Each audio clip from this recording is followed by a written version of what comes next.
আরে রোহন, তুমি এত রাতে আমার বাড়িতে কিভাবে আসলে? কেউ কি দেখেনি তোমায়? আরে আমি কি বোকা নাকি আমায় তোমার বাড়ির মানুষ দেখবে তাই বলে এত রাতে কেন আসলে? কাল তো আমি তোমার সাথে দেখা করতাম। এখন আসার কি দরকার ছিল? আমি তো তোমায় না দেখলে থাকতে পারি না। আর তাই তো আমি চলে আসলাম। ঠিক আছে, এখন তুমি চলে যাও রোহান, কেউ দেখলে সমস্যা হবে। রোহান বলল, আমি কি এখন চলে যাওয়ার জন্য এত কষ্ট করে তোমার বাড়িতে আসলাম? তাহলে কেন আসলে? তখন রোহান আমাকে বলল, চল ছাদে যাই, সেখানে আমাদের কেউ দেখবে না। আমিও রোহানের কথায় রাজি হয়ে গিয়েছি। কিন্তু রোহান ঘরের ছাদের উপরে নিয়ে আমার সাথে জোর করে যা করেছিল তা শুনলে তোমাদের মাথা ঠিক থাকবে না। আমার নাম শিলা। আমরা এক ভাই ও এক বোন। আমার দাদু তো অনেক বছর আগেই মারা গেছে।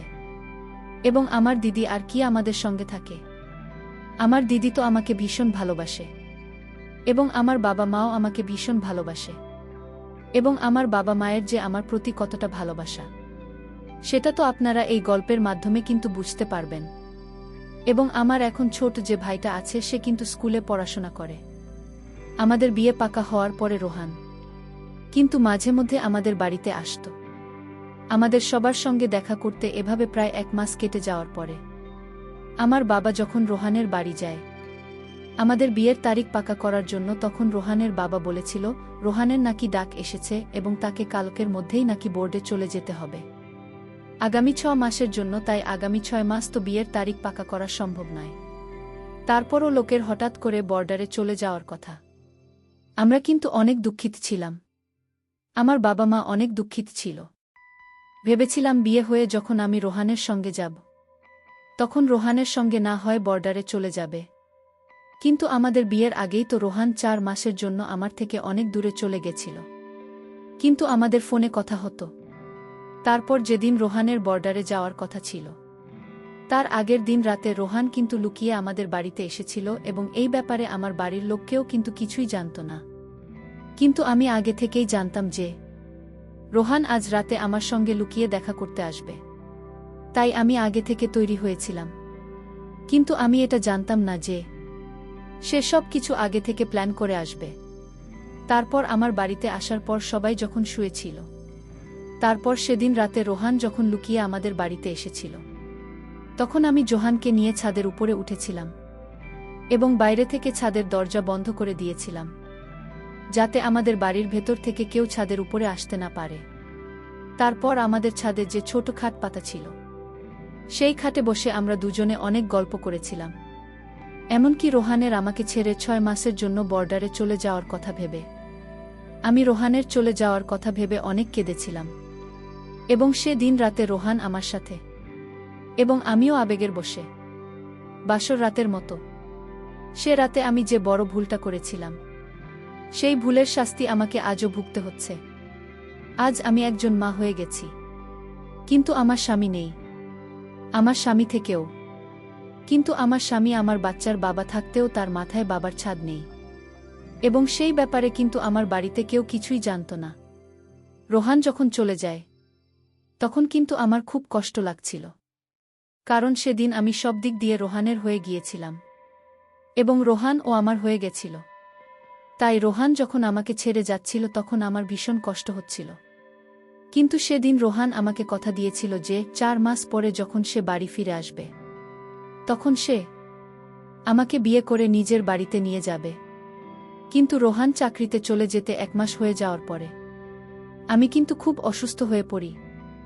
আমার মাঝে মধ্যে শরীর খারাপ হতো এবং বাথরুমে ঢুকে আমি বমিও করতাম। এইভাবে প্রায় 4-5 দিন হয়ে যাওয়ার পরে একদিন আমি যখন বাথরুমে ঢুকে বমি করছিলাম তখন আমার দিদি মানে ঠাম্মা আমার গলার শব্দ পেয়ে তাড়াতাড়ি বাথরুমে এসে দেখল যে আমার শরীর খারাপ হয়েছে। তারপর আমার ঠাম্মা আমাকে ধরে বিছানায় শুয়ে দিয়ে বলল, আমার বোন, তোর কি হয়েছে? বেশ কিছুদিন ধরেই দেখছি আমার শিলার শরীরটা খারাপ, তাই চল দেখি আজকে তোকে আমি নিজে ডাক্তারের কাছে নিয়ে যাব। আসলে আমার ঠাম্মা কিন্তু আমাকে ভালোবেসে ময়না বলে ডাকত এবং আমার শরীর এত বেশি অসুস্থ হয়ে পড়েছিল যে আমিও তখন ডাক্তারের কাছে যেতে রাজি হয়েছিলাম। কিন্তু আমি স্বপ্নেও ভাবতে পারিনি যে ডাক্তারের কাছে যাওয়ার পরে আমি নিজের ব্যাপারে একটা এত বড় সত্যি কথা জানতে পারব।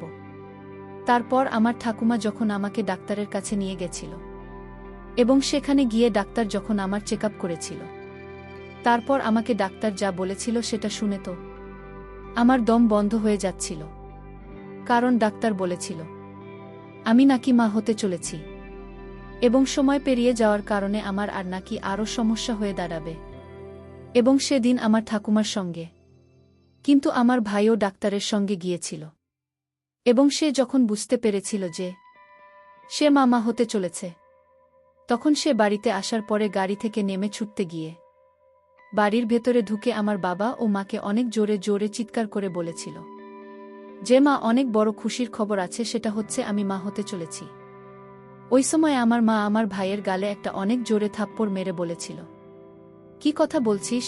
তারপর আবার ঠাম্মা যখন অনেক সাবধানে আমাকে ধরে ঘরের ভিতরে নিয়ে ঢুকেছিল, তখন আমার বাবা মা আমাদের সামনে দাঁড়িয়ে আমাকে জিজ্ঞেস করেছিল, ডাক্তার কি বলেছে, শিলার কি হয়েছে? আমার ঠাকুমা তখন আমার বাবা মায়ের মুখের দিকে তাকিয়ে বলেছিল, শিলা সত্যিই মা হতে চলেছে।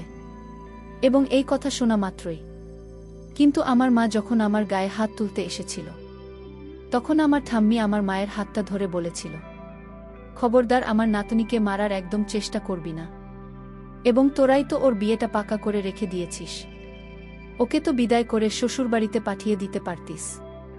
বিয়ে পাকা করার পরে যদি ওকে বিদায় করে শ্বশুরবাড়িতে পাঠিয়ে দিস, তাহলে আজ কিন্তু এই খবরটা শুনে তোরা সবাইকে মিষ্টি বিতরণ করতে। সব দোষ কিন্তু তোদের, এতে শিলার কোনো দোষ নেই। তাই আমার নাতনির মারার চেষ্টা করবি না।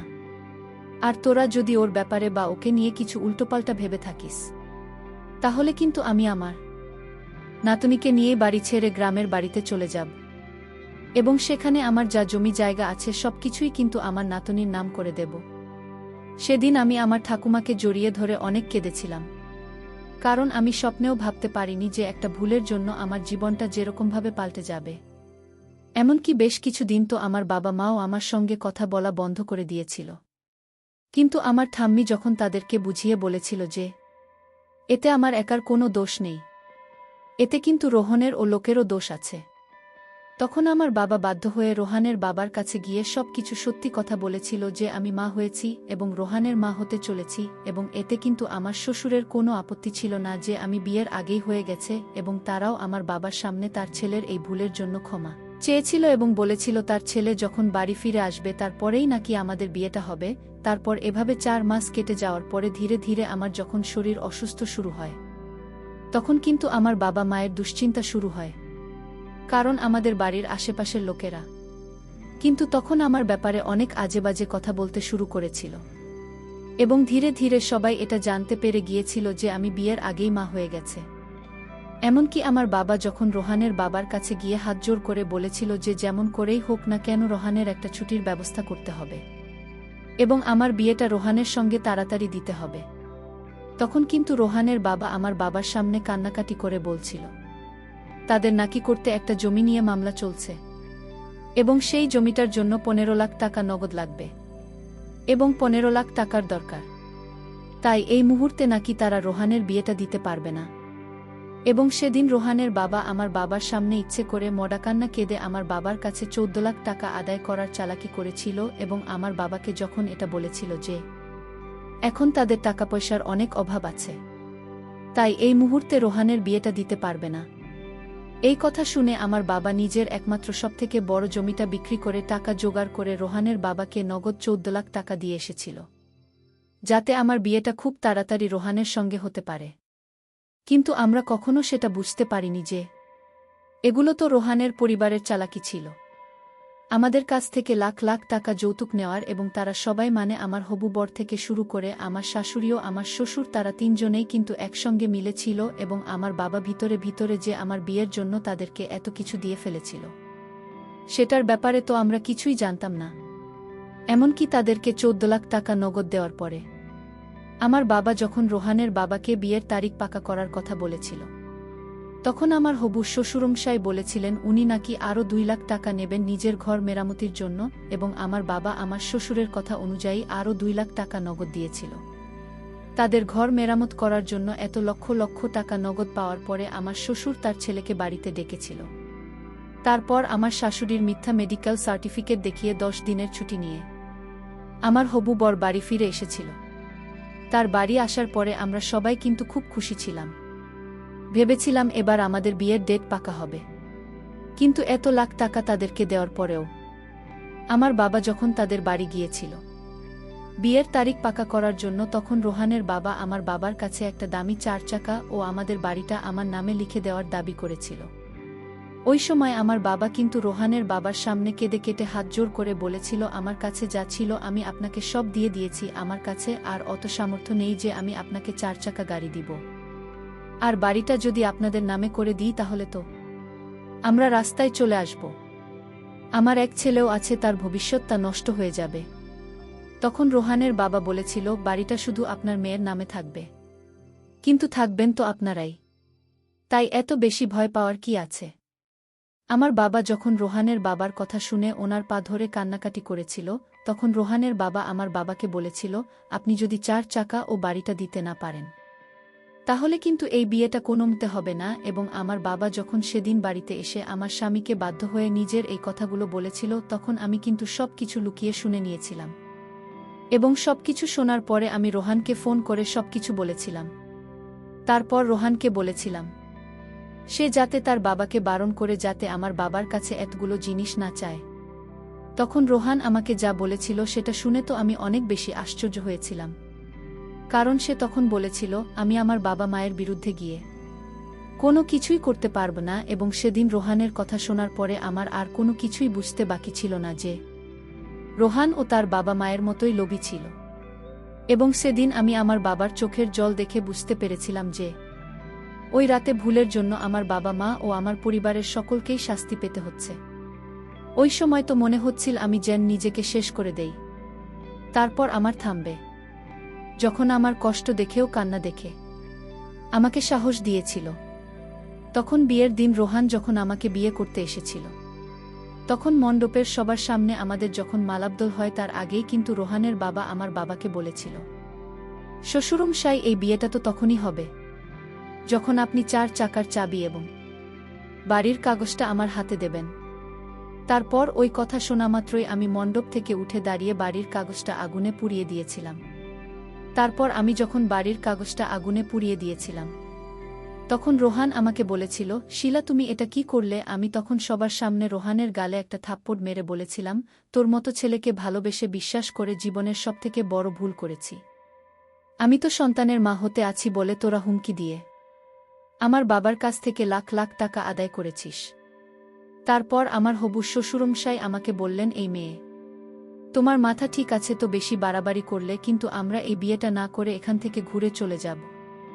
ওই সময় আমার ঠাম্মি রোহানের বাবার গালে একটা থাপ্পড় মেরে বলেছিল, তোর মতো লোভী মানুষের বাড়িতে আমি আমার মেয়ের বিয়ে কখনোই দেবে না। এই কথা বলে আমার ঠাম্মি কিন্তু যৌতুক নেওয়ার অপরাধে পুলিশকে ফোন করে সবকিছু বলেছিল এবং পুলিশে আমার শ্বশুর ও আমার বরকে যৌতুক নেওয়ার অপরাধে গ্রেফতার করেছিল। ওই সময় আমি সমাজের লোকের সামনে নিজের মনের ভয় লজ্জা দূর করে বলেছিলাম যে আমি আমার সন্তানকে একাই মানুষ করতে পারব, আমার দরকার নেই এরকম লোভী জীবন সঙ্গীর, আমার সঙ্গে আমার পরিবার আছে। আমি চাই না যে রকম লোভী মানুষের ছায়া ও আমার সন্তানের উপরে পড়ে। আসলে সেদিন রাতে রোহান তার বাবা মায়ের কথা অনুযায়ী আমার সঙ্গে সবকিছু করেছিল এবং এটা তাদের প্ল্যান ছিল। কিন্তু আমার বাবা মাও থামি আমার সঙ্গে ছিল বলেই আমি এই কষ্টের দিনগুলো কাটিয়ে উঠেছিলাম। এবার দর্শকদের উদ্দেশ্য করে বলতে চাই, তোমরা যারা প্রেম করেন তারা কখনো ছেলেদের বিশ্বাস করবে না আর বিয়ের আগে কখনো কিছু করবে না, তাহলে তোমরা আমার মতো ব্ল্যাকমেলের শিকার হবে। তো বন্ধুরা, আজকে এখানেই শেষ করলাম। সবাই ভালো থাকবেন। ধন্যবাদ।